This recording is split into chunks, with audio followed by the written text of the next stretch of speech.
Guys, today we're doing Sonic Show tier list, so let's begin.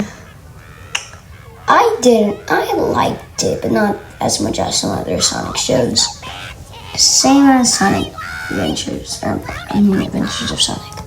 I've never watched the OVA, but people said it's good, so yeah. Christmas Blast, haven't watched, but I don't know if people like it. D, people don't like that show.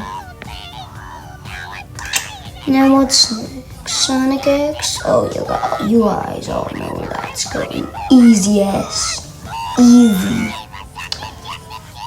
Yeah, that was good. I liked it. That was like my Sonic movie as a kid. I don't like Sonic Boom.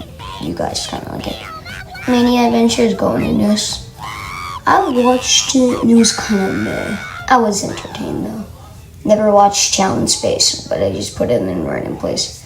Sonic movie, yeah. Oh, yeah, I kind of liked it, but yeah. Sonic Drone Home, Sonic Movie 2, Sonic Frontiers Blow Lodge, which I haven't watched, but I just put it in it. I don't like Sonic Prime. And another Sonic Express.